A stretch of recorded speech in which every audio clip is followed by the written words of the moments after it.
नमस्कार दोस्तों, वेदात्मा चैनल में आप सभी का स्वागत है।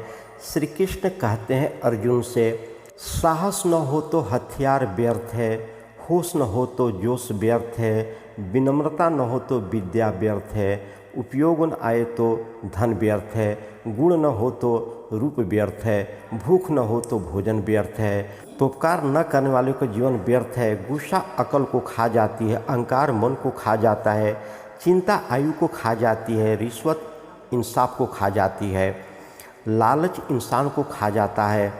जो व्यक्ति आर्थिक व्यवहार करने में, ज्ञान अर्जन करने में, खाने में और काम धंधा करने में शर्माता नहीं है, वह व्यक्ति हमेशा सुखी रहता है। जिस प्रकार से एक फूल में खुशबू है, तिल में तेल है, लकड़ी में अग्नि है, दूध में घी है, गन्ने में गुड़ है, उसी प्रकार यदि आप ठीक से देखते हो तो हर व्यक्ति में परमात्मा है। दीपक अंधेरे का भक्षण करता है, इसलिए काला धुआं बनता है। इसी प्रकार हम जिस प्रकार का अन्न खाते हैं, मन सात्विक, राजसिक, तामसिक और उसी प्रकार के हमारे मस्तिष्क में विचार उत्पन्न करते हैं। भगवान श्री कृष्ण कहते हैं, शरीर पर मालिश करने के बाद, शमशान में चीता का धुआं शरीर पर आने के बाद, संभोग करने के बाद, दाढ़ी बनाने के बाद जब तक आदमी नहा न ले वह चंडाल बना रहता है।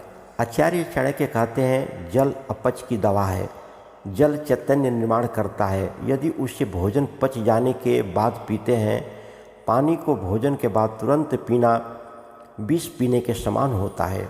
श्री कृष्ण कहते हैं, वह आदमी अभागा है जो अपने बुढ़ापे में पत्नी की मृत्यु देखता है, वह भी अभागा है जो अपनी संपदा संबंधियों को सौंप देता है, वह भी अभागा है जो खाने के लिए दूसरों पर निर्भर रहता है, वह भी मनुष्य अभागा ही है। एक संयमित मन के समान कोई तप नहीं है, संतोष के समान कोई सुख नहीं है, और लोभ के समान कोई रोग नहीं है, और दया के समान कोई गुण नहीं है। नीति भ्रष्ट होने से सुंदरता का नाश होता है, हीन आचरण से अच्छे कुल का नाश होता है, पूर्णता न आने से विद्या का नाश होता है, उचित विनियोग के बिना धन का नाश होता है। जो जल धरती में समा गया वह शुद्ध है, परिवार को समर्पित पत्नी शुद्ध है, लोगों का कल्याण करने वाला राजा शुद्ध है, वह ब्राह्मण शुद्ध है जो हमेशा संतुष्ट रहता है।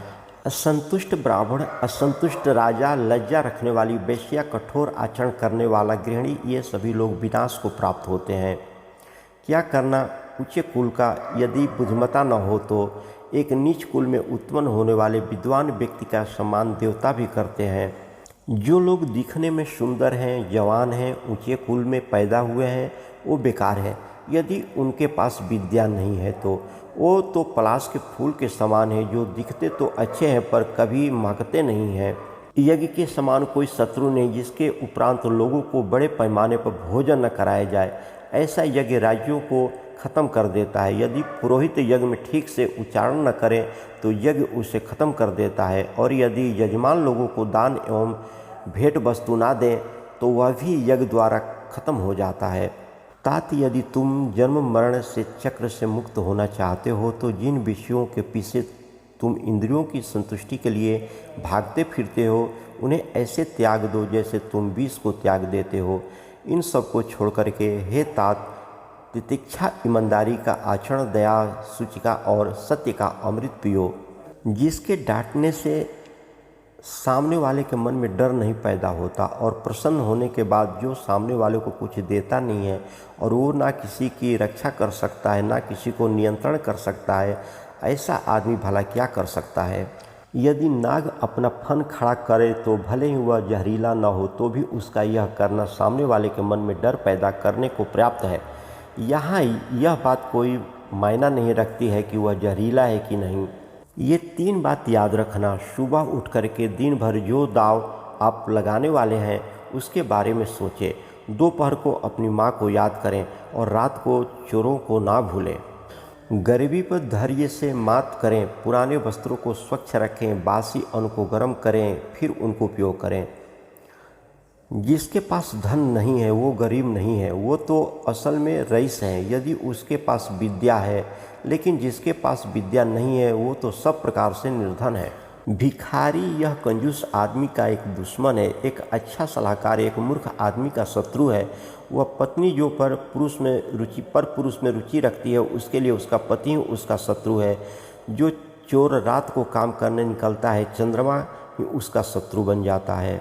हर व्यक्ति में ये गुण होने चाहिए: विद्या, तप, ज्ञान, अच्छा स्वभाव गुण और दया भाव। हर व्यक्ति को सम्मान पाने के लिए ये गुण अवश्य होना ही चाहिए।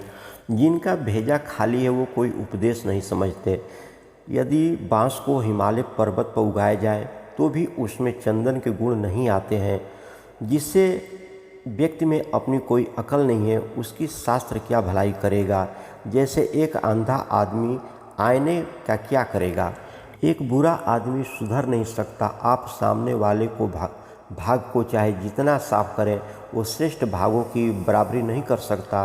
अपने निकट संबंधियों का अपमान करने से जान जाती है, दूसरों का अपमान करने से दौलत जाती है, राजा का अपमान करने से सब कुछ जाता है, एक ब्राह्मण का अपमान करने से कुल का नाश हो जाता है। यह बेहतर है कि आप जंगल में एक झाड़ के नीचे रहें जहां बाघ और हाथी रहते हैं। उस जगह रह कर के आप फल खाएं और जलपान करें। आप घास पर सोएं और पुराने पेड़ों की खालें पहनें, लेकिन आप अपने संगे संबंधियों में ना रहें यदि आप निर्धन हो गए हैं। जिसके पास में विद्या है वह शक्तिशाली है। निर्बल पुरुष के पास क्या शक्ति हो सकती है। एक छोटा खरगोश भी चतुराई से मदमस्त हाथी को तालाब में गिरा सकता है। शाक से रोग, दुग्ध से शरीर, घी से वीर्य और मांस की वृद्धि होती है। प्रतिदिन खुद को 1% बेहतर बनाने के लिए हमें सब्सक्राइब करना न भूलें। धन्यवाद। इन सातों को नींद से नहीं जगाना चाहिए, जैसे सांप, राजा, बाघ, डंक मारने वाला कीड़ा, छोटा बच्चा, दूसरों का कुत्ता, मूर्ख व्यक्ति। इन सातों को जगाते रहना चाहिए, जैसे विद्यार्थी, सेवक, पथिक, भूखा आदमी, डरा हुआ आदमी, खजाने का रक्षक, चौकीदार। व्यक्ति को इन 3 चीज़ों से संतुष्ट रहना चाहिए: खुद की पत्नी से, भोजन से जो विधाता ने प्रदान किया, उतना धन जितना ईमानदारी से प्राप्त हुआ हो। अगर किसी बच्चे को उपहार न दिया जाए तो वह कुछ देर रोएगा, मगर संस्कार न दिया जाए तो वह जीवन भर रोएगा। कुछ लोग वीडियो को इग्नोर कर देते हैं और अपने जीवन से जुड़ी बेहतरीन जानकारियाँ छोड़ देते हैं। आपसे मेरी प्रार्थना है, मेरा मनोबल बढ़ाने के लिए चैनल को लाइक शेयर ज़रूर करें। अगर चैनल पर नए हो तो हमारे वेदात्मा चैनल को सब्सक्राइब करें। धन्यवाद। जय श्री राम दोस्तों।